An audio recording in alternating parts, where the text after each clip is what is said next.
Hi friends, welcome to Charlie and Steve Watch Stuff, where today we are watching Agatha All Along. My name's Steve Selnick, and joining me as always, he's going down the road, down the witch's road. It's my good friend Charlie Peppers. Charlie, how you doing, dude? Good. I am so happy to be gathering in our coven of two for this podcast that we're doing. Not coven true. Not coven true. Not the ballad coven says coven true.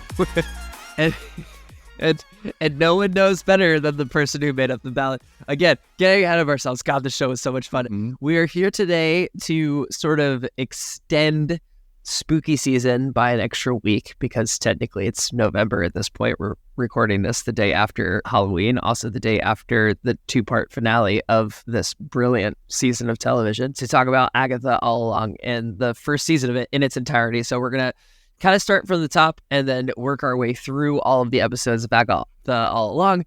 But before we get into the show itself, because there's a lot to say. I don't even want to say anything because I just feel like we'll start talking about it. So I sort of want to set the table a little bit, and we'll start with you, Charlie, because I think both of us really enjoyed WandaVision. I've watched it at least twice. I don't know how many times you've watched it, but what were your expectations for Agatha All Along, both as an immediate jumping off point from WandaVision and also as a place in the larger MCU? I'm going to be totally frank with you. I was like, that idea is so fucking stupid. I thought it was dumb. I was like, why are they doing this with their IP? Give me X-Men. I don't give a fuck about Agatha. It really, honestly, Steve, I feel like Marvel has just burned through so much goodwill with its audience. What are your thoughts on that? Do you think that Marvel's burned through goodwill? Man, I mean, here's the thing. Secret Invasion, bad. Really not great. I didn't finish it.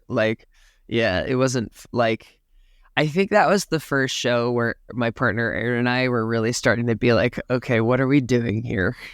I think that we are on the end of the spectrum of Marvel fandom where we'll pretty much show up for almost anything. And it really takes a lot to knock us off of. We're the people in the theater that are grabbing each other by the shirts when fucking Gambit shows up in Deadpool versus Wolverine and stuff like that. So it takes a lot for us to be sort of out on it. You're talking to a lifelong Star Wars fan through all versions of Star Wars. So I think it takes a lot for me to really be out on something, like out on something. That said, I think the impatience was getting there. I think that I liked a lot of more of the shows than people liked. I liked Echo.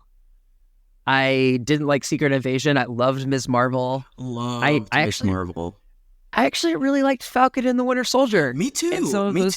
And some of those earlier MCU shows. So while there have been stumbles, I don't think there have been like such deep errors as some people like to talk about the MCU. So that said, I had no idea what they were going to do with this. And I think I was similarly in a, why are we doing this? Only because I had no background for the character and they left her in such a specific place. I was like, okay, what are we going to do? Clearly, they had an idea. So Yes, ending off what you said with WandaVision, the last time we saw Agatha, she was just full cartoon villain with the black fingers and Darkhold and floating around, and they just had a CGI battle in Westview, which looked so much like a set that it made me want to roll my eyes. Yeah.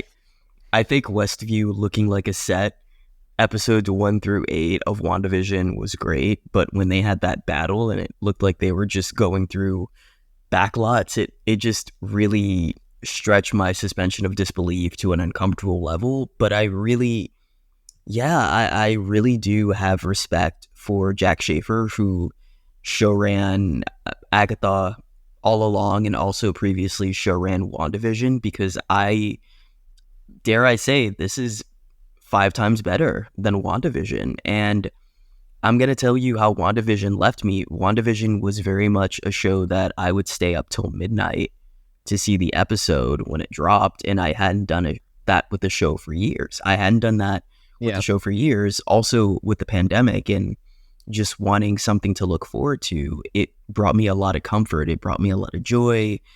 it was also the big inaugural show for Marvel TV back then. So WandaVision is definitely the flagship show of Marvel TV in a very big, beautiful way. But the way it ended, which did you like the way WandaVision ended? I didn't enjoy the big CGI magic punch fest. I thought some of the family stuff was weird, but I didn't mind how it ended.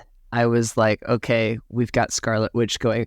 I actually was more disappointed by Multiverse of Madness and how that ended. Yeah. More so than how WandaVision ended. Okay, I have an interesting thought about Multiverse of Madness. I think now looking back at Multiverse of Madness, seeing Agatha's arc and how far she went to get her kid and how the grief really warped her into a monster, I think that Multiverse of Madness is retroactively better because of Agatha all along. Also, and I'm jumping ahead. Agatha, The MCU's back, baby. back, baby. I would say that episode 6 of Agatha all along, when it's revealed that Lilia put the sigil on Billy, Lilia is the reason why Multiverse of Madness went down the way that it did, because she hid Billy from Wanda. Damn. Like, You're totally right. like Lilia is the reason why Wanda killed Professor X in a different universe, So Agatha all along has made Multiverse of Madness better, just like how WandaVision made Age of Ultron better. I think that's the beauty of shows like this, because they give things a new lens and more rewatch value. Really, just quick housekeeping and then let's get into it. Obviously, because we haven't hesitated already, we are spoiling every aspect of Agatha all along season 1. We're spoiling things from WandaVision. If it has touched the MCU, and fuck, even if it hasn't, like, we might spoil some X-Men 97 just because if we're talking about it, just assume that we're spoiling it, especially because we've already spoiled some parts of season 6. I'm going to do like a quick as I can sort of like synopsis of the season, just because I want to establish the big twist that happens, because it lends so much context. Charlie, tell me if you disagree with this.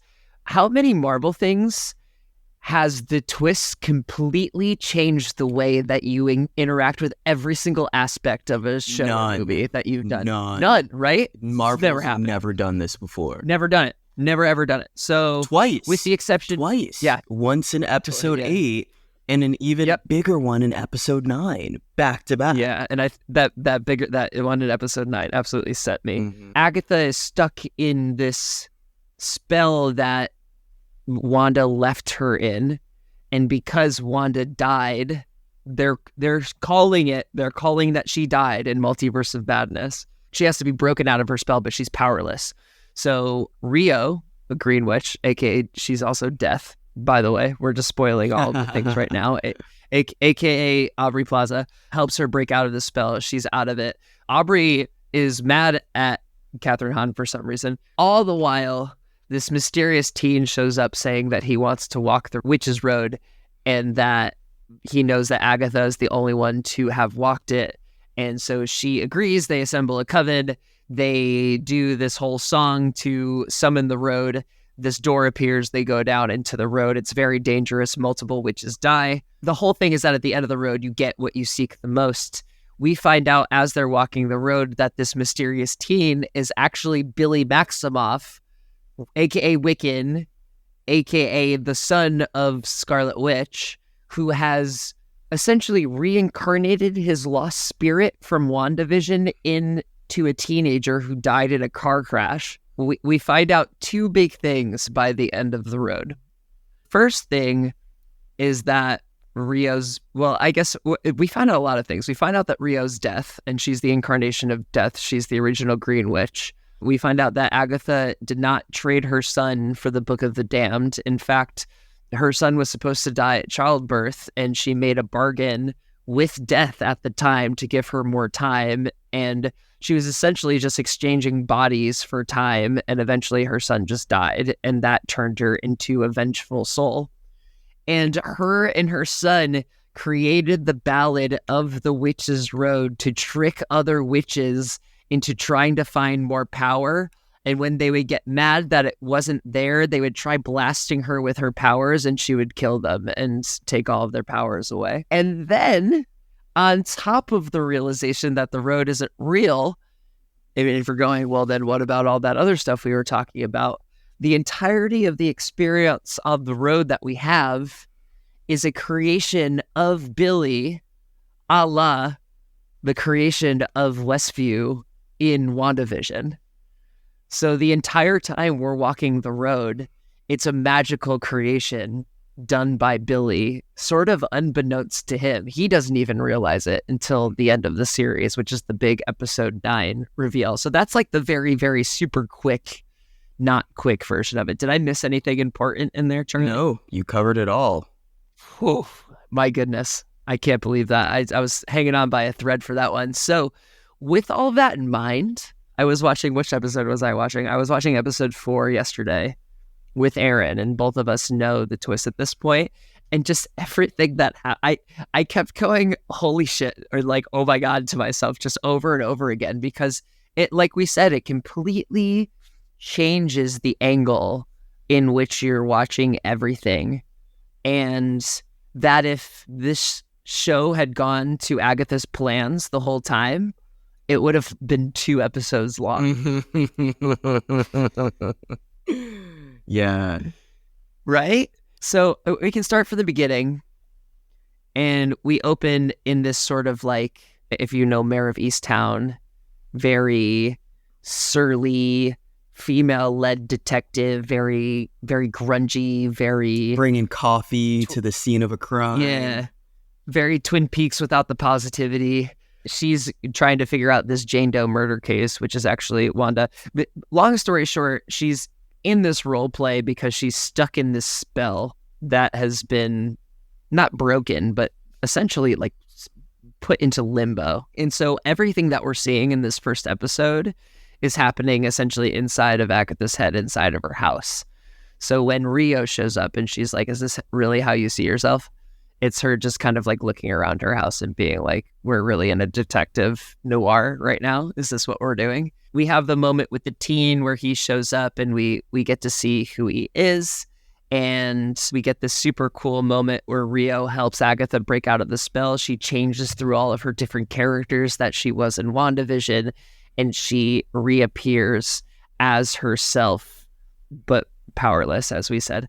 And so Rio, before leaving, warns her that the Salem 7, you know, those witches that she killed back in WandaVision, they're after her and they're pissed off. And now her and Teen have to figure out what they're going to do to get onto the road, assemble the coven, all of that good stuff. Yeah. A couple of really interesting tidbits. The first is that Agatha, even though she's in this hex that Wanda, again, going back to WandaVision, Wanda can do magic on autopilot.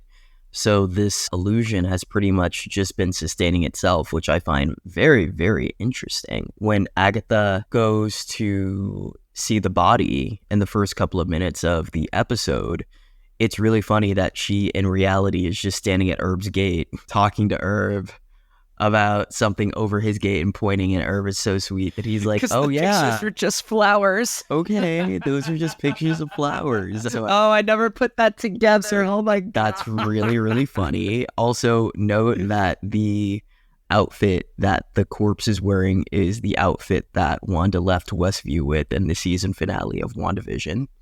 And that the fingertips are black because of the influence of the Darkhold, aka the Book of the Damned. Thought that was really interesting. Also really love that the book that Agatha thought that the corpse, which she later comes to find out is actually Wanda, took out, was this seemingly innocuous book. It's an anagram like for Darkhold. Yeah. And For at Darkhold. that moment with the musical cue, Agatha, I think if she would have had a little bit more time, would have been capable of scratching her way to the surface of this hex and getting out of it, you know, at her own pace. I just think that Billy came along and really shook her out of it. Do I think that he got lucky? No, he is the son of the goddamn Scarlet Witch, so he came in and definitely used a lot of his power there.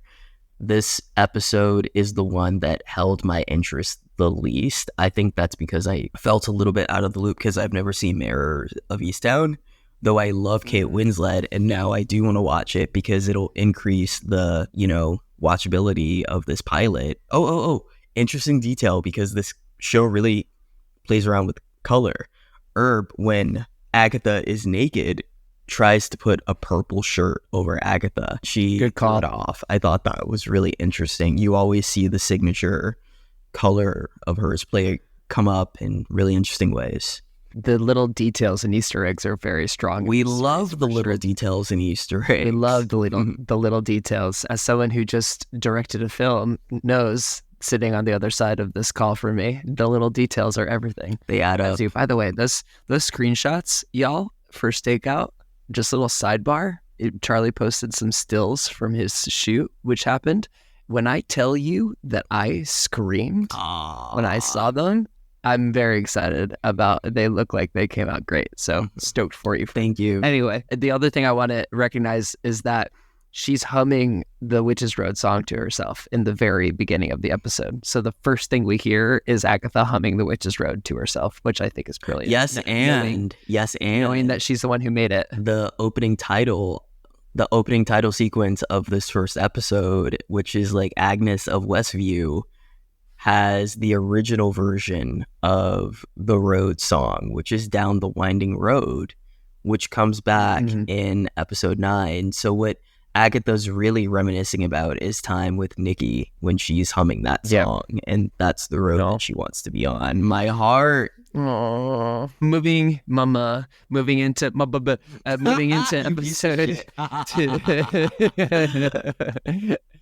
moving into episode 2, where Teen is revealing, I guess, that he freed Agatha from the spell and he wants to travel the Witch's Road to get power, and he knows that she doesn't have her power right now. Agatha also at this point realizes that there's a sigil on him, as we talked about. I guess spoiler, Lilia put the sigil on him. We'll get to that point. At that point, so we don't know his name, we don't know who he is at this point. Needing a coven to open the portal to the road. The pair recruits 3 witches. Lilia Calderoo as the divination witch. She works with tarot cards. She makes her business in sort of seeing the future. She has moments of seeing the future and exclaiming moments from the future. Jennifer Jen Kale, the potions witch. She's currently running an apothecary. That scene with the jade eggs for her pelvic floor was A+. Catherine Hahn just chewed with her mouth wide open the entire time, and all I wanted was for her to just open a little bit wider. She was the best. And then Alice Wu Gulliver, who all have reasons to walk the Witch's Road. We all have these very sort of quirky and comical ways that they convince these witches to join them, and they need a green witch. There was a name on this list that Lilia conjured up for them. Agatha does not want to bring Rio on the road with them. They said it was just a black heart. If you remember from the first episode, Rio says that she does have a heart. It's black and it beats just for her. I saw this meme of someone tweeting back in 2021, and it was 4 pictures of 4 different characters that Agatha played in WandaVision, and all it said in the text was, "This is a lesbian." And so that same person quoted it like a week ago and went, "I read the future." and this bitch loves death. Anyway, she goes to Sharon Davis, not Mrs. Hart, next door. That was my favorite running gag in the entire series. AKA Kitty from that 70s show, and convinces her to join them as a green witch because she has a green thumb. And it is established in this episode that Agatha can't get powers back unless she is specifically blasted. Okay, I want to double click on this. Why would she tell Lilia that if she planned on killing Lilia by stealing her powers later? That part feels like a plot hole for me. Like, because think about it. Now, in hindsight, where we know that that's what Agatha was going to do, the only way I can wrap my head around it is that Agatha told Lilia that quietly is because after she killed the witches, she probably would have made up something, because I don't think she planned on killing Billy. I think she would have said something. She would have said, "Oh, I don't know what happened. The road just opened up and it ate all of them. It just drained them." I don't think that she was going to What do you think? Do you think that if she would have just successfully drained all of their magic, if it would have gone a different way, would she have turned around and zapped Billy too? That's a great question. I think there was probably something involved with Rio there as well. She also didn't know who Billy was at that point. So who knows? I honestly, she probably would have just turned around and zapped Billy at that point. I don't think she understood who he was until about 5 minutes after this scene. She started having an idea of who he was or what he was capable of. She was curious. I will say she was curious about him. He lifted the spell. Well, the sigil made her curious. The sigil made her lean in. I would say that he lifted the spell, and she was a little like, Huh. Then when she saw the sigil, she was like, "What the fuck? Yeah. Who are you? Yeah. Why can't I figure out who you are? And you just happen to be the person who saved me." Then the third thing was the door, which I didn't catch her expression when the door opened up. You know, not in the way that you would catch it, knowing that the road was a magical conjuration of Billy's. And so this is a result of his stress. And before we talk about that, I just want to take a quick moment because this is all happening while the song is going on. And so, first of all, number one banger of the century, the Witch's Road Ballad, was incredible. Every iteration of it was so good. So I loved it. And you know who loved it was Sharon Davis. She was bouncing up and down, doing it. She was just getting into it. In this moment where Agatha is sort of trying to bait the other witches to blast her with her magic so she can get powered up, the Salem 7 is descending upon the house. I believe it's the daughters of the witches that she murdered in WandaVision, who got all contorted in their own magic and are like these shape-shifting. Think if Professor McGonagall got like really into evanescence and got a bad streak.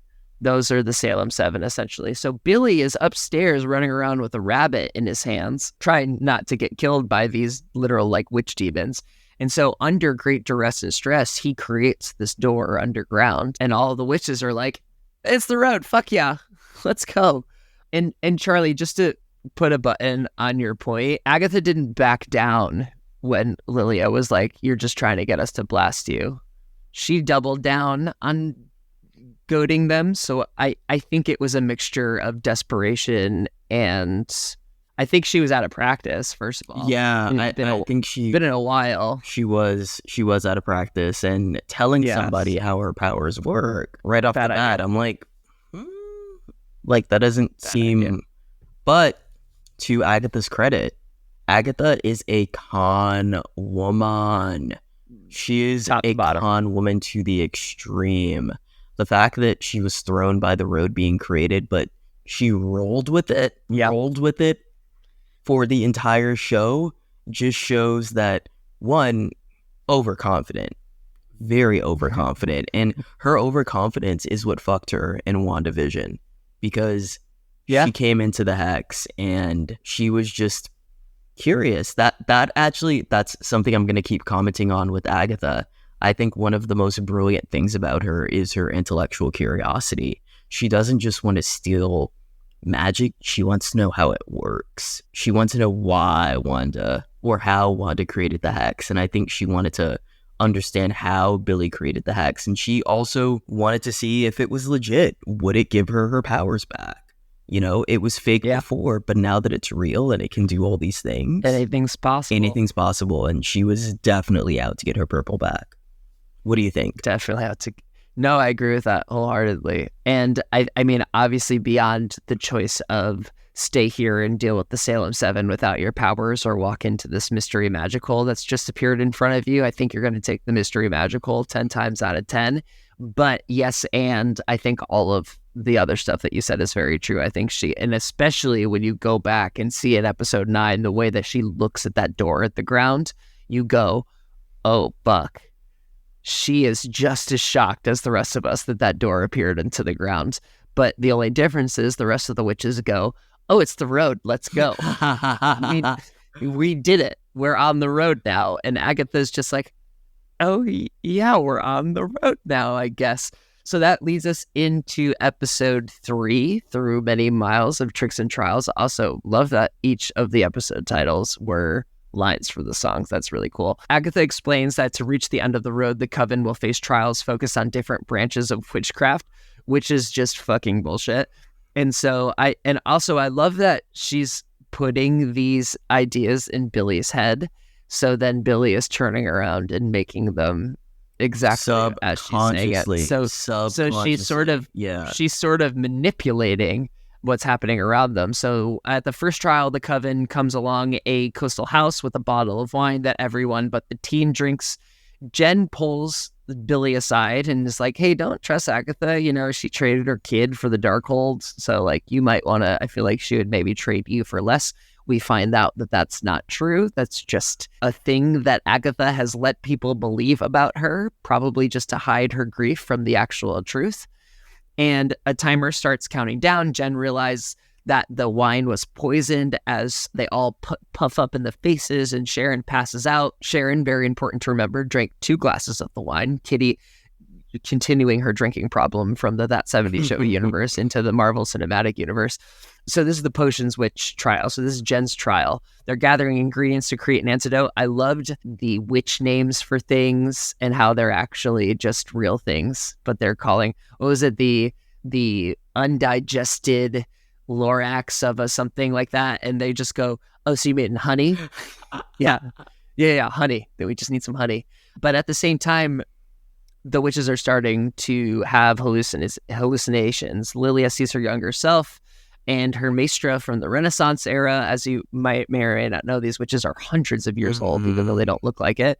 Jen hallucinates a doctor forcing her underwater, and Alice sees her mother, Lorna Wu, the famous artist who tried to summon the road via her band, about to commit suicide, and Agatha sees a crib containing the Darkhold. Now, quick pause on this. These are all understandings of how Billy sees these women currently. Yeah, I want to add on to that.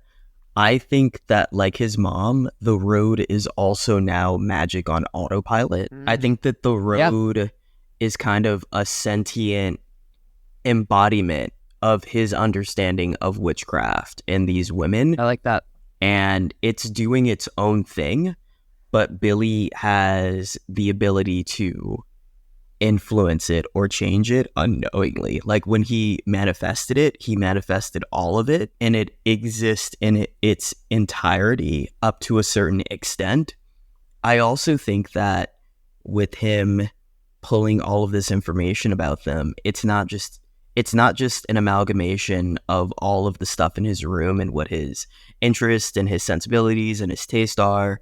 I think without realizing it, he read their thoughts. Yeah, because he can do that. He read their thoughts subconsciously, and he took things from them. Because remember the thing that Wanda was able to do, like the wiggly woo thing from Age of Ultron? This is kind of a form of that, with grabbing all of their worst fears and having them hallucinate. And yeah, I think that is very interesting. But wait a minute, I'm gonna push back against myself. Damn. Was it Billy who kind of wiggly wooed their fears, or did he, because Maximovs can alter reality and also manifest objects, if he manifested the poison might have been the thing that did it, not him, because they were legit ingredients. Do you think the ingredients were legit? Like the ingredients that were in the house? Yeah, like he manifested the ingredients, or he like telepathically pulled them from somewhere. I think everything that was on the road was legit, much like in the way that everything inside of Westview, inside of the Hex, was legit. It might have been under a black and white filter or in a different sort of era, but I think all of it was real. Also, let it be said that Billy has better taste than Wanda, because I found this Hex to be far more interesting. Agatha wasn't wrong, but I'm not. This kid is so much cooler than Wanda. Are you kidding me? He is. I would, when he gets older, I would date him. I was telling Cody the entire time. Oh, yeah. Are you kidding me? He's so fucking cute. First of all, that kid got to grow up in right now, and Wanda grew up in 1980s war zone Eastern Europe. I think Wanda's going to have a little bit more style than the other. Potentially. Wanda had that terrible accent until like the last two movies, so we're doing much better with Billy on the onset. So to wrap up this first one, Jen is successful in creating the potion. At the same time, the house is suddenly underwater somehow, and they all drink the potion. The oven opens up. They slide through the oven. They all get out as the water is rushing through. As they're all getting up and dusting themselves out, they discover that Sharon is dead. And the theory is that she only drank 1 cup of the potion, but she needed 2 because she drank 2 glasses of the wine. So I guess she didn't get enough antidote. They also leave it very arbitrary that they got it in time. The clock kind of hits 0 right as the antidote is hitting the lips. So the clock is dramatic, much like Billy. Basically, the clock is dramatic and Billy's a murderer. So, but I mean, not me being soft on Billy because I love his character, but Mrs. Davis kind of did it to herself. Nobody told her to drink 2 glasses of wine. They gave her the antidote, but I am insulted on the audience's behalf because I was excited that Mrs. Davis would be revealed to be an actual witch. But now looking back at the big reveal in episode 9, Agatha knew the spell wouldn't work, so she just grabbed anybody, and she was 100% gonna kill Mrs. Davis. 100% gonna kill Mrs. Davis. Cold blood, that's really fucked up. That's so fucked up. Yeah, she didn't give a fuck. Well, she didn't give a fuck.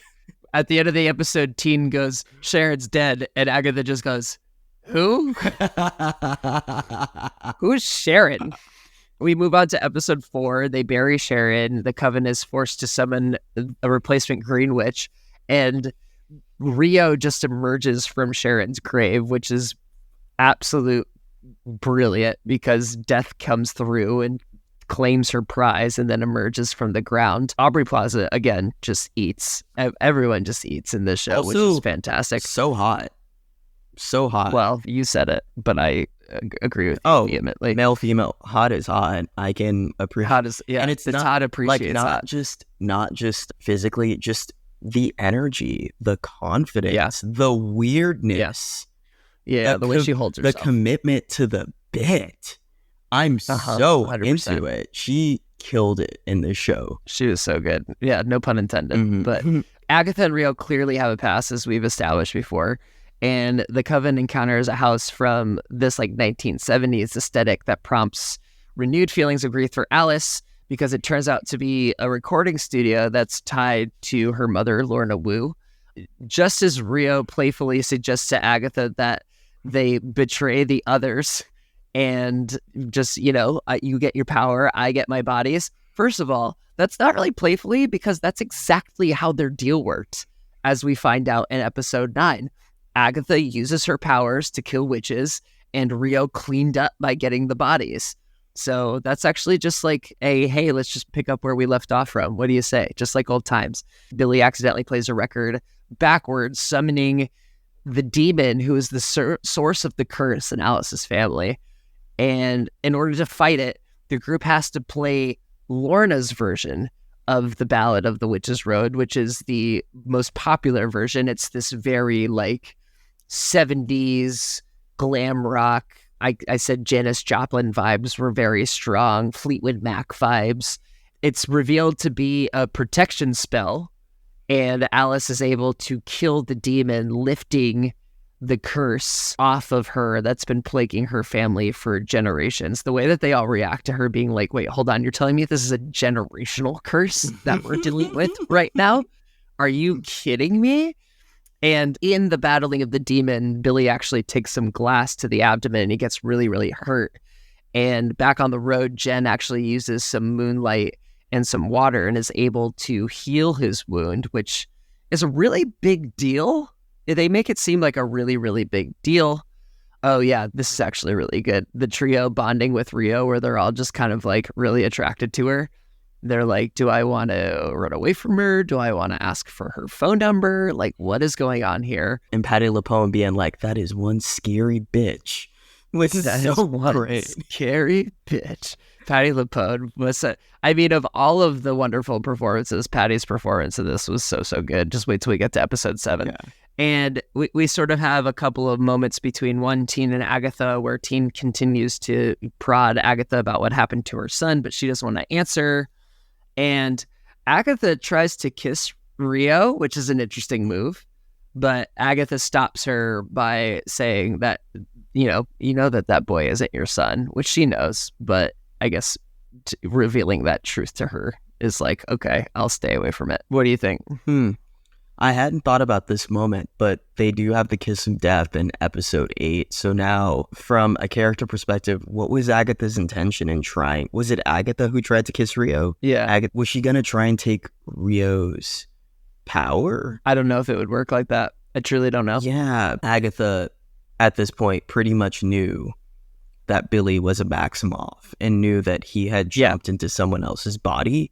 She didn't know how he had quite done that. And I think that whereas she wanted to know how Wanda created the Hex, she wanted to know how Billy cheated death and how he did it, which is what she explicitly asked him later on in the series. So I think if she were to kiss Rio, maybe she wanted to become a ghost sooner to like find a loophole in that to kind of, I don't know, but I think I kind of look at everything that Agatha does as a con and being super calculated. Specifically when her acting is over the top, that's when she's conning. But when it's a little bit more down to earth and muted, that's when she's telling the truth. Which is why I don't think she kills you-know-who in the next episode. But before I get to that, I want to double click on my girl, Alice, who she broke her generational curse. Huge. That was the most charmed that Agatha got with her. And you've never seen Charmed, right? No. We'll watch an episode. It's not too dissimilar from Buffy, but Buffy's better. Oh man, Kevin's gonna kill me. I think that just seeing Alice go through that was definitely meant to show that the Coven needed each other. And the way that Agatha stepped up and mentored Alice in that moment to really, own up to making her life hers. Play like a witch. Then the episode before that really encouraged Jen. I think that one of Agatha's qualities that she doesn't get to flex, that got buried underneath all that dark magic and killing witches, she's a mentor. Agatha is a mentor, and she has an eye toward, what witches can work on, what the craft is. She truly loves and she studies the craft, and she has deprived herself of a coven. I think that her respect for knowledge and the finesse that goes into witchcraft really shines through when she's pushed to help the people in the coven, and that is how she sort of builds a bond with them through their shared love of the craft. Totally agree with that. Too bad she can't go more than like 2 hours without killing them all. Anyway, we're going to move on to episode 5, where the Salem 7 have arrived on the road or figured out a way to work through Billy's magic to arrive on the road to chase the Coven, who evades them by using makeshift flag broomsticks, which was absolutely incredible. That was great. And after being pulled back down by the road, they enter the next trial, which takes the form of a cabin with a 1980s aesthetic. This is Agatha's trial. The group uses a Ouija board to make contact with Agatha's mother, Evanora, who was killed by her daughter in 1693, along with her previous coven, as seen in WandaVision. Warning the coven to leave Agatha behind, Evanora possesses her and attacks the group. And Alice uses her powers to expel Evanora from Agatha, and then Agatha sort of wakes up from being possessed and absorbs Alice's magic, which causes Alice to die. My opinion is that she could have stopped, and she chose not to. I think it's a little bit more nuanced than that. I think she could have stopped. I think a few things factored into it. She was just super traumatized by being possessed by her mom. And we know that being betrayed by her coven is the reason why she started doing this in the first place. So that was definitely a shock to her system. Agatha is an addict. The way that she absorbs the energies from other people, she is the embodiment of somebody who has an addiction they can't kick. She enjoys murdering people. It gives her a high because of how it fills her up. Like, Agatha's a fucking villain. She's a villain because she doesn't know how to close her grief, and how that coincides with her addiction just makes it very deadly. And she feels that she can't be honest with people. I think that she didn't care where the power came from. She was just happy to be feeling it, and she drained it from Alice because it felt really good and it felt like home. Yeah. If she had known, I think it's 50-50 on whether she would have stopped, because Alice doesn't remind her of her son. That's her one bias. It's like, oh, I didn't have a girl. You're dead. Yeah. I don't think so. But I do think that she meant it when she said it was an accident. It was an accident because she slipped. It was a slip, but it wasn't something that she couldn't not control. What do you think? No, I mean, I agree with that. It's super nuanced, and I think you put it really, really well, especially with that note on addiction. And when you get that taste without even knowing that it's going to happen, and you sort of, it does really look like she's doing it before she realizes that she's doing it. And then you have that moment of realization. There's also the thing that breaks her out of absorbing all of Alice's powers, which is Billy sensing another presence in the room, another spirit in the room, and then saying its name, which is one of the first times we heard her son's name, which is Nicholas Scratch, which causes her to stop, and she drops Alice, but Alice is dead anyway. And Teen is pissed. Billy's pissed at her and super, super mad. But Lily and Jen, probably in a bad move at this point, go, no, but that's why we're here. We're not here to be buddy-buddy and to necessarily save each other no matter the cost. We're here to get what we want from the road. We knew the risks, and so did she. And that was pretty much the final straw. And the real final straw is that the Agatha calls Billy dramatic and mocks him and says that he's just like his mother, which she's kind of right. Both of them created a hex-like reality. But Billy does not take this well, and he blasts them all into the mud, which they sink into with his telekinetic powers. And we get that sick needle drop with the Billie Eilish "You Should See Me in a Crowd." Oh, the way I screamed. Headpiece on. The way I screamed, "You should see me in a crowd." That was awesome. Billy was serving in that shot too. He was. Straight up. The internet lost its mind. Rachel Goldberg definitely went, "Hey, I need you to serve as much cunt as possible as you do this. I need you to do that for me." And serve he did. This was definitely an homage to Carrie, because Carrie, you've seen the original Carrie, right? Nope. Oh, we'll cover it next year for Halloween. Here we go.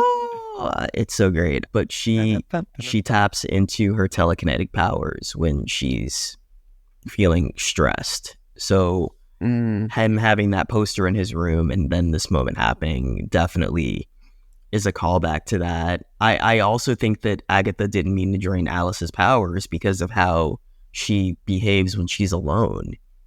She looks pretty crestfallen about it. But then she's like, but let's see what we got, though. It doesn't last for that long. But there was something there. So I think she feels bad. A little bad, but not bad enough. A little bad. Yeah, definitely not bad enough. So episode 6 is very much so a bottle flashback episode where we get to see how Billy Maximoff's spirit entered this body. So in flashbacks, we see William Kaplan, a teenager from Eastview, who is celebrating his bar mitzvah, where he encounters Lilia doing some palm readings at his bar mitzvah. So cool. I love how everything's, and this is where we should have started to realize it, that all of them were connected to Billy in some capacity, as we start to see in this episode. Reading something on his palm, essentially that his lifeline is broken in two. And what she doesn't say is that he's going to die like right after this. And she knows. And Lilia decides to cast a sigil on him to protect him for some reason. And part of casting a sigil on it is that the person who casts it on him forgets that they casted it. So they immediately forget their identity. The party ends when the hex, recently created by Wanda, starts to collapse because the end of WandaVision is happening and the hex is collapsing in itself. And this is the part where the boys' spirits they're fading away and they're being like, we'll see you out there soon. While driving past Westview, William's parents do a bad job at keeping their eyes on the road, and they almost get hit by a truck, swerve off the road, get into a really bad accident, and William dies in that accident. And in that moment, Billy Maximov's soul that had been created in the hex enters William's body, resurrecting it. William struggles to adjust after the accident due to his newfound ability to read minds. He can hear his parents just incessantly worrying about him, his lack of memory of just anything that happened before the accident, which people are just sort of writing off as normal traumatic brain injury accident stuff. So 3 whole years pass, and William and his very, very cute and supportive boyfriend, Eddie, are trying to figure out what happened to him and who he is. And they meet up with the one and only Ralph Boner, a.k.a. Evan Peters, a.k.a. Quicksilver from the X-Men movies, Days of Future Past X-Men movies, right? Mm-hmm. And continuing to just be an absolute Dion Waiters, scoring like 50 points off of the bench in the 2 minutes that he's on screen. He used to be controlled by Agatha inside of the hex. He tells them that what happened there and about Wanda's twins, about Billy and Tommy, making William realize that he's actually Billy and that Tommy could be somewhere out there. So he wants to use the Witch's Road to find Tommy, not knowing that the Witch's Road is a con created by Agatha Harkness. And all he knows is that Agatha is the only one who has ever successfully walked the road before. So he starts stalking her. We get some crossover in that first episode where he breaks into her house. That was so cool. And in the present, Agatha escapes out of the mud, realizing that the sigil has been destroyed. She deduces Billy's goal and tell them that they have to continue together because Agatha is a mentor and Billy can't quite control his powers yet, and he agrees. Yeah, I want to backtrack. Don't at me for saying this. I rolled my eyes so hard when Evan Peters showed up. I was like, not this stupid character Really? again. No, you didn't like it? All right, I like Evan Peters just fine. I liked him as Quicksilver in the Fox movies, but I'm so fucking annoyed with how Marvel Studios is handling X-Men right now. Like, Spider-Man got a fresh start. Fantastic Four's getting a fresh start. But for some reason, we're bringing in all of these old X-Men characters from the Fox universe and putting them into the MCU in a way that just makes me so nervous. So nervous that they are going to fumble so hard with the X-Men. And I've pretty much accepted that X-Men 97 is going to be as good as we get from, I don't even know what season 2 is going to be because they're changing showrunners, but you never know. I've accepted that X-Men 97 is going to be as good as it gets with the X-Men in the MCU because for some reason they are so precious about preserving what they consider like the golden years of the Fox franchise, which Fox, oh my God, if we ever cover any of the X-Men films, I'll talk about this. Fox didn't understand the X-Men. They didn't get that it was a found family. They had Wolverine up Jean Grey's ass. Leave that woman alone. Leave her alone. Oh my God, it makes me so mad. Oh my God. It kills me. Sorry, we're not talking about X-Men. No, you're good. We're talking about Agatha. But the minute that fucking Evan Peters showed up, my eye was like, oh my God, you're so funny. I loved it. See, but I'm an easy guess. I was so mad. Oh, that's so funny. But it was fine. He he made some money. I'm glad that he had one day of work on Agatha. Keep getting them checks. Because you know that they shot him out in one day. So going into episode 7, which is, I mean, these last 3 episodes are like, all 3 of them are bangers. They are. How They really how rare are. is it? Again, where the last 3 episodes of a season are like low key the best 3 episodes of a season. This was such a good season of television. So Agatha and Billy continue down the road before coming to a castle. Upon entering, the 2 are garbed as the Wicked Witch of the West and Maleficent, which was so good, just flexing that Disney stuff, and are presented with tarot cards. If they don't place the proper cards in the correct sequence, the swords hanging from the ceiling starts falling down on them. And we also are getting flashbacks from Lilia's childhood lesson in divination. And we get the reveal that she's been experiencing her life out of order, which explains a lot of her memory lapses and why she seems to be seeing the future or recalling stuff from the past seemingly randomly. After falling through the mud, Lilia discovers that Rio is the personification of death, something that Agatha knew, who forebodes that her time is coming very soon. She awakens Jen, who is still alive also through falling through the mud. And after evading the Salem 7, they find their way through the tunnels before reuniting with Agatha and Billy, and Lilia is dressed up as Glinda, and Jen is dressed up as the hag version of the evil queen from Snow White, which I thought was so crazy. So crazy. Even Jen was like, this is ridiculous. Not using his full name. Not using his full name. That part had me weak. That part had me. Yeah, She's so funny. Why is Jen so She was really good. funny? Flowers to Jen. Whoever, I don't have her name right in front of me, but whoever played Jen Kale was actually really, really great. Yeah. And I'm starting to see her like appear on like my scroll feed of podcast clips too. So she's great. I hope we see more of her for sure. Mm-hmm. Lilia knows that the trial is hers. She starts placing the cards in their proper order, and she manages to save them all.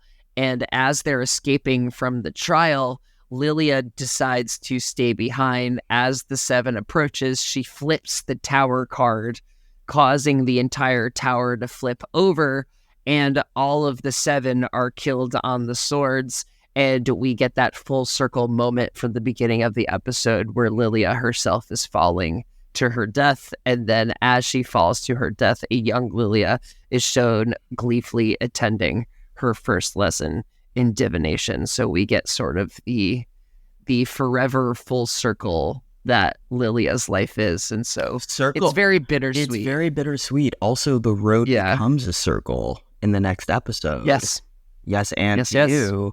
And I think that Lilia plays the part of the great and powerful Oz more than Glinda, because as everyone is going into the Iron Maiden, she gives Agatha courage. She says, when she calls you a coward, hit the deck. Lilia gives Jen a heart and says, you are the way ahead. Lilia in this episode was so fantastic. I think this in episode 9 might have been the best episodes of the show. It's definitely a toss-up. They were really, really, yeah, really they good. were both really, really, really well done. But yeah, what else did you have to say about this episode? Patti LuPone needed to sing in this season. That's my only complaint, is that I needed a solo Patti LuPone singing the Witch's Road moment, and we didn't get that. But she was serving the whole time as well. Patti, during the second Witch's Road performance, when she just had maracas and then a triangle and then the little mini cymbals and was just playing little tiny instruments the entire time. What a sport.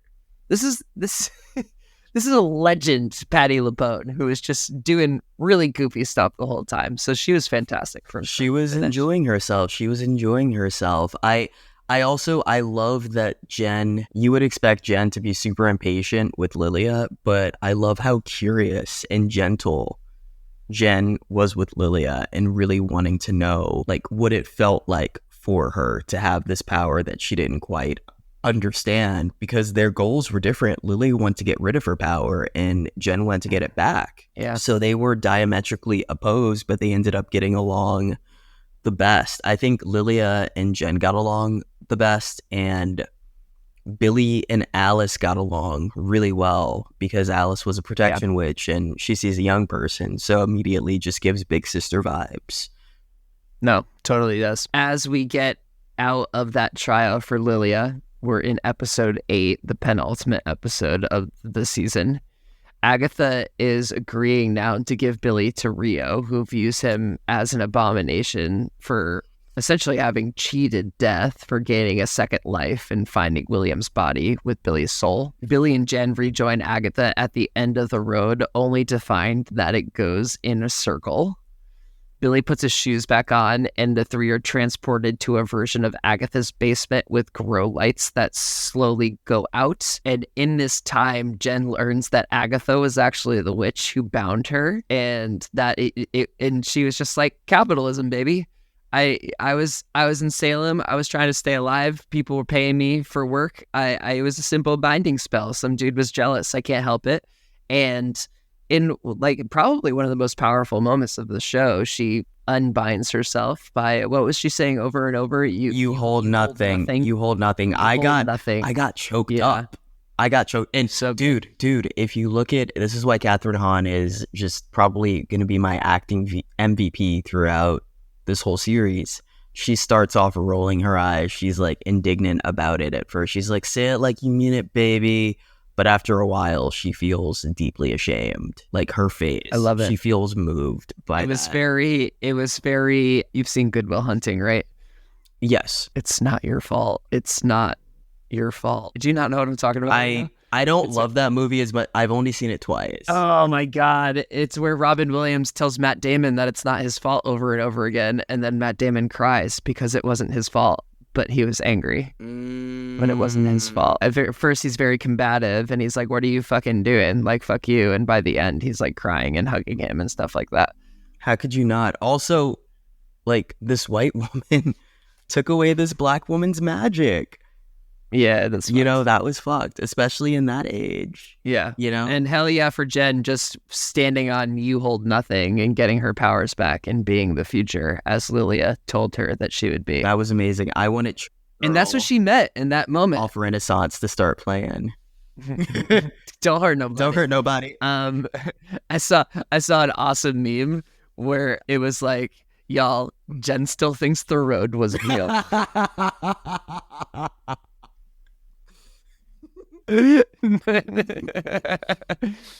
But having gotten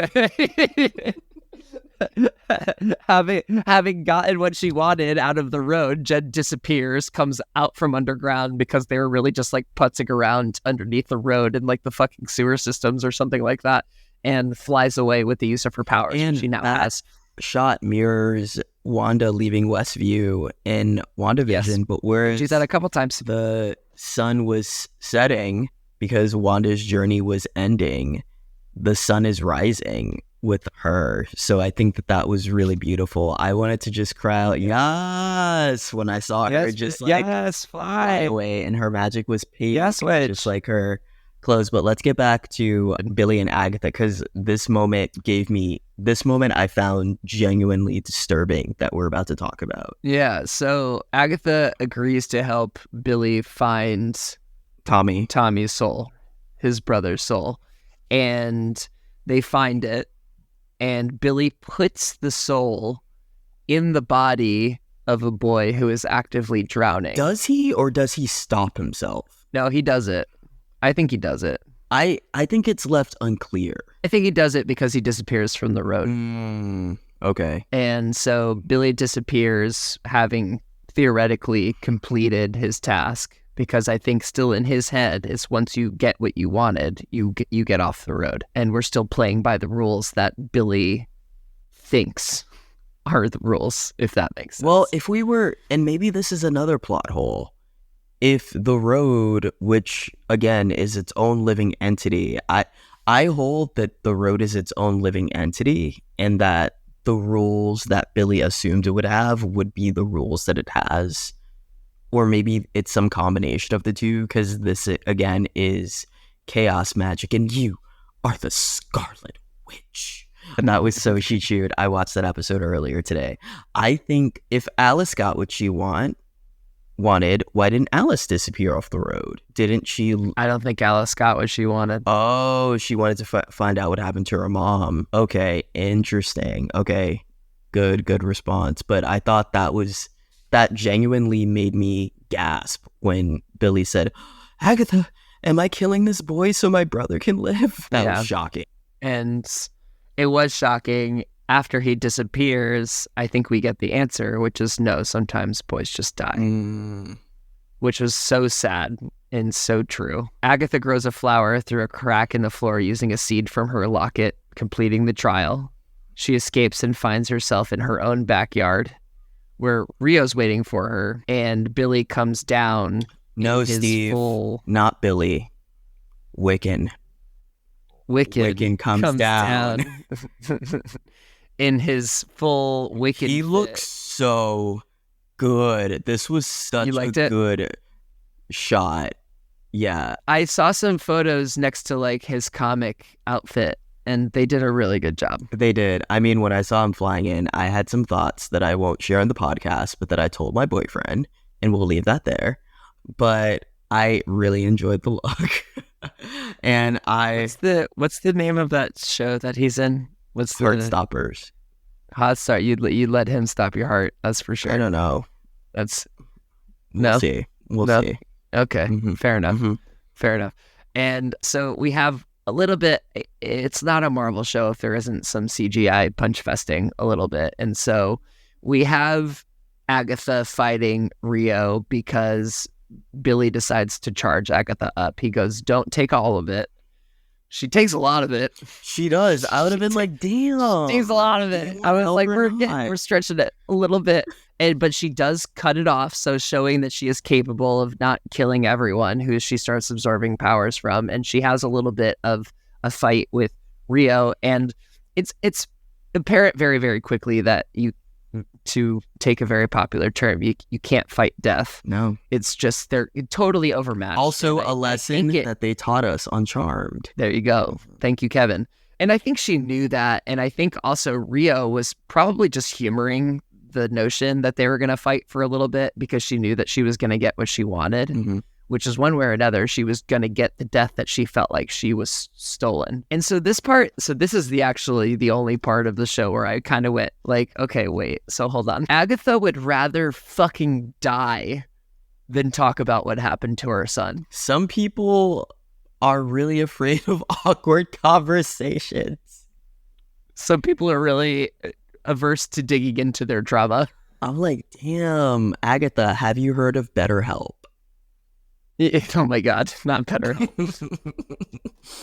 Not BetterHelp. Use Charlie and Steve at checkout for 20%. Don't do that. No, we don't. I read this online theory actually from, shout out to Screen Crush, because they do great breakdowns of all these episodes. Screen Crush said that it's possible that Agatha wasn't trying to avoid Nicholas. Maybe she was trying to avoid Mephisto because we're still unsure whether or not Nicholas is an agent of Mephisto. I don't think, but I have something to say about where Nicholas came from in our next episode. Not next episode of Charlie and Steve Watch stuff. I mean, in a couple of seconds when we segue. When we talk about it. Right the fuck now. I think that it's not that Agatha traded Nicholas Scratch for the Darkhold. I think that after Nicholas Scratch died, because if you look at the montage of The Witch's Road in the 80s, Agatha's fingers aren't black. So she didn't have the Darkhold in the 80s. I think that at a certain point, she got the Darkhold to protect herself from death ever finding her. And I think in order to get the Darkhold, she made a deal to become an agent of Mephisto after she died. So Agatha knows that as soon as she really crosses over, she potentially won't reincarnate and that she'll just be an agent of this person. And that could be what she's afraid of. But for the thematics and for the emotional resonance of it all, probably talking about Nikki. But I thought that was a cool theory. Oh, I like that a lot. Cool. Yeah. Well, all I was going to say is as Agatha is walking away, Billy gets into her brain and was essentially like, is this how Nicholas died? Ooh. And Agatha doesn't say anything, and she just turns around and grabs Rio and kisses her, and that's the kiss of death. And she dies, and her body becomes a garden. I love that. I love that so much. Which was beautiful. It was a beautiful transformation.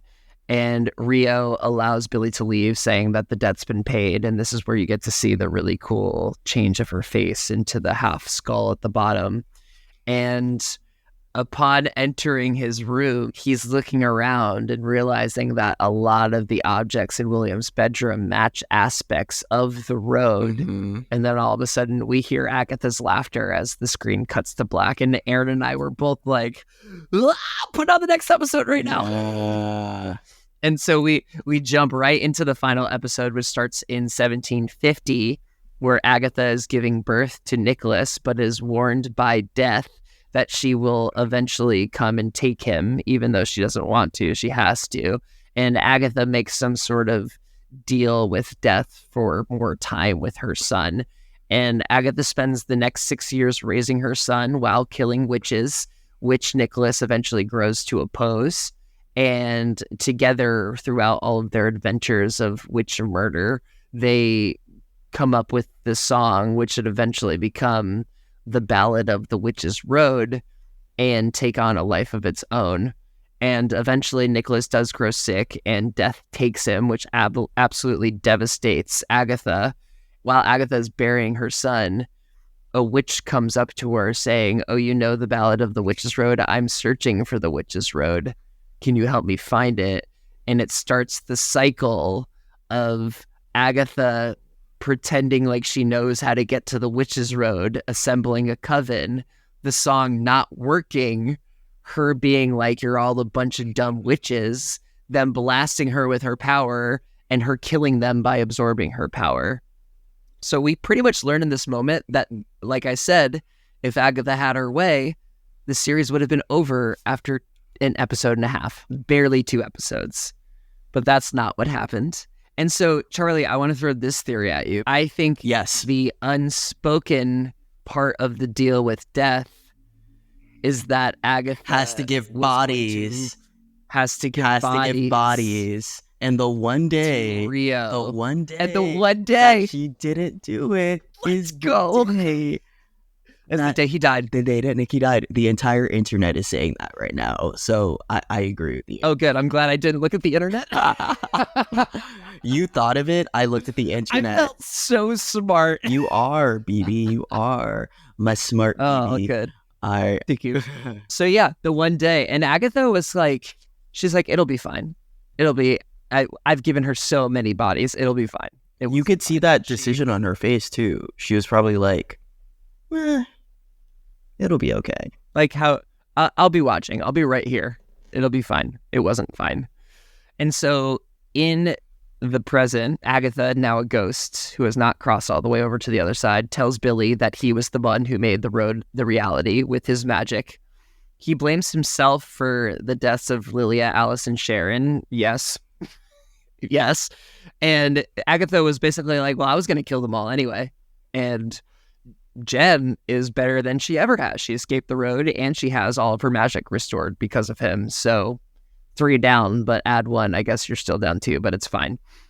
Billy returns to Westview and tries to banish Agatha, which again, like she starts being like, you can't do that. And then she realizes that maybe he could do that. It says here that she's afraid of having to face Nicholas in Death, which I think is a little funny. I think she want to maybe be with him, but I think there's more there. I agree with you that there's more there. But I also like the simplicity of that. I mean, would it be cool if it was a Mephisto thing? Sure, but everyone is always trying to be like, I have a Mephisto theory, and they're never true. Yeah. Oh, but Mephisto is going to show up in Ironheart, of all shows. Wait, for real? Yeah, Mephisto's in it. It's confirmed. There's this one shot of Riri Williams laughing, and there's fire behind her. I think that's interesting because none of the Iron Man properties really get into the occult. So I think that would be great. I would also love to see Riri Williams interacting with Jen, which I doubt that they'll do because fun. I think that they filmed at the same time, and I don't think that there would have been that much crossover. I think she's ashamed because she uses the ballad to kill witches for centuries, and that's a song that started between the two of them. So I think and he didn't like that, but the fact that she did that for hundreds of years, he really wouldn't like that. Definitely not. Yeah, tough. That'd be a tough explanation to your son. And so Billy relents and allows Agatha to come with him as his literal spirit guide in his hunt for trying to find his brother Tommy wherever he ended up. Season 2, Holler at Me. And after sealing the door to the road and recording the names of the fallen, Billy and Agatha head out for the eventual Season 2. And that was the honestly freaking fantastic first season of Agatha all along. The MCU is back. I won't go that far, but we keep saying it's back. We keep saying it's I said that after Wakanda Forever. And what did that get me? Thor: Love and Thunder. I did not say that after Wakanda.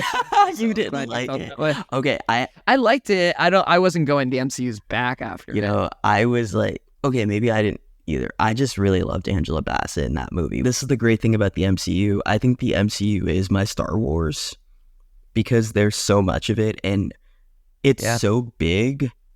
It's so big that I forget that all of it is happening in the same place sometimes. I don't know if you get that way too, of while I was watching Agatha, I forgot that all of these characters know that Tony Stark was a person.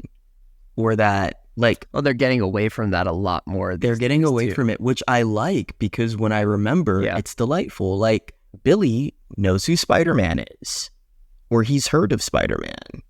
You know, I think that's really cool, and it makes it feel more like a comic book. And they're doing a better job of creating these stories in their own little corners, too. I think some of the criticisms that I was hearing is that there wasn't enough street level stuff happening. Mm-hmm. And in a way, this is a very street level story. We were underneath the street the entire time. Yeah. But we were very contained to this corner of the world. And so even if it was dealing with some of the cosmic, supernatural, whatever, it was still like a little pocket. And we just got to live in the little pocket. And it still exists within the bigger outfit. But it was nice to live in the little pocket. And I'm very excited to see how it will relate to the larger universe moving forward. Absolutely. Though I have something else to say. Like, the only two things that I really didn't care for in this show were the Evan Peters cameo, even though I think he is super talented. And, like, I loved him as Quicksilver. I just hate that they... don't get me started with the X-Men in this universe. I don't really like that Agatha came back as a ghost. Okay. On one hand, it's just staying faithful to the comics because that's what she does. She mentored Wanda as a ghost all along the actual Witches Road, which is real in the comic books, but they made a very great decision to just make it fake in the TV show, which really worked well thematically.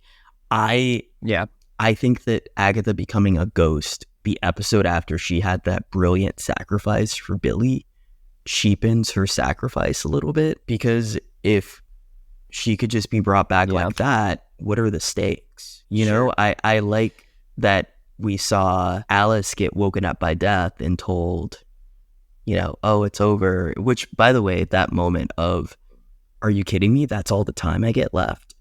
Ooh. Yeah, because I think that was a criticism that I had. I was like, wait, we killed her off the next episode. She broke the curse. But that's life. That's death. And that's life. And Rio also going, but you're a protection witch. You died protecting somebody. You're telling me you didn't fulfill your purpose? And Alice handled that with grace after hearing it, which says a lot about Alice, because I think seeing how Alice was, after a second of consideration, oh, cool, then left, and how Agatha for centuries, Agatha's a coward. She's a coward. Just have that fucking conversation with Nicola Scratch. At least she hit the deck after. Mm-hmm. All right, well, is there anything else you want to add before we hit up our final ratings? No, I mean, I'll sum up my thoughts about this show writ large, but this is something that I've been waiting for years. I definitely like this more than WandaVision because I'm not a big sitcom guy. And I think I consider this an unofficial season 2 of WandaVision because WandaVision revealed itself to be a show about witches all along. And Agatha really stepped into that. And I love Agatha for that, just really leaning into the witch of it all. Yeah, I agree with that. Well, let's just go with our ratings then, man. Want to do pentagrams? If you want to do pentagrams, no. I was going to say witch hats. So or sigils. Sigils? What would a sigil be? You know what? I don't know. We'd forget about it the moment we cast it in our vote. So let's just do witch hat.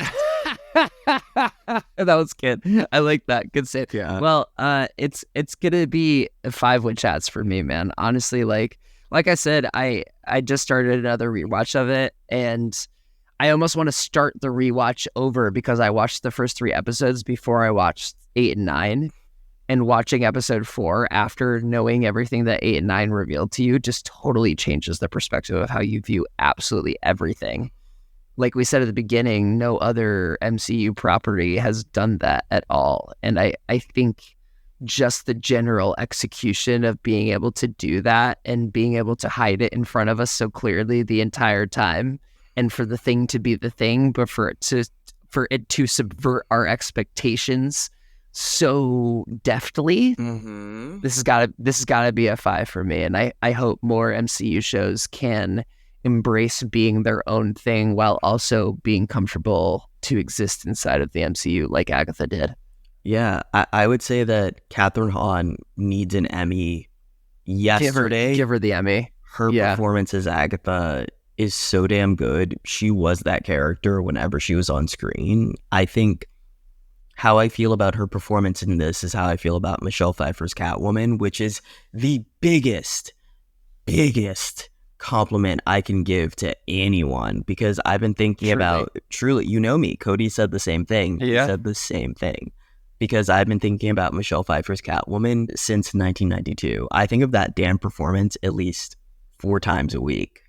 That's how much of a mark it's left on me. You crack that whip in your brain often. It'll even be little things. I'm like, oh yeah, like that moment with Catwoman. You know, like that performance felt so real for me. And I was tempted to do 4.5 witch hats because I won the Evan Peters cameo, which I was like, do we need it? Stop reminding me that y'all are going to suck at bringing the X-Men back.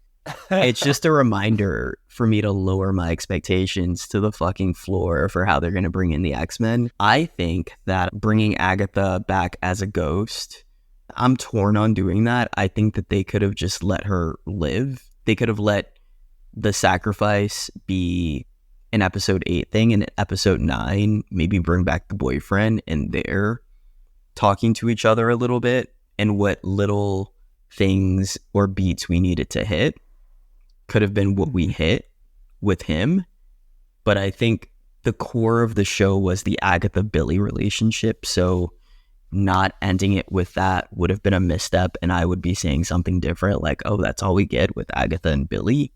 Sure, but by the time that she was haunting him at the end of episode 9, I think that her character sort of overstayed her welcome a little bit with her arc. I kept thinking, okay, you just had such a powerful send-off. It would be like if Tony Stark's ghost was in Spider-Man Far From Home. Okay. You know, it's like, oh, it had this impact, but now you're back. But again, that's what the comics did. Right. I'm going to give it... I hate doing this. I'm going to give it 4.5 witch hats because I love it. I love it. But the ending of it all and having to set up another Marvel thing kind of made me go, Yeah, not just letting it be. But I get why they did it. But I think they could have... Gotta have that season 2. They could have, like, handled it. But also, what would a season 2 of this show look like? She's dead. Or apparently going to find Tommy. Vision Quest. So yeah, maybe Vision Quest. They're all going to pop up again. So that's probably the most logical thing, is getting a Vision show and seeing how much of the family we can get back together. But they're well on the way, for sure. So, Charlie, we have officially wrapped up our spooky season coverage for the year. Good job by us. We wanted to give you just The one day more extra after bonus our week. spooky season ended. The day after Halloween is over. I guess this is the witching hour for us, if you will. Ba-da-ba-ba-da-ba. Going down the witch's road. Anyway, it's late here and I am slowly descending into madness, so I'm gonna go ahead and land this broomstick. So we're gonna get out of here for now. Thanks for hanging out with us for our coverage of Agatha All Along Season 1. We're gonna be back next time with not a spooky movie. Thanks for hanging out. Thanks for listening. Thanks for watching wherever you are. For myself, Steve Selnick, and for my good friend Charlie Peppers, we will look forward to seeing you on the next one. Bye, friends. Bye.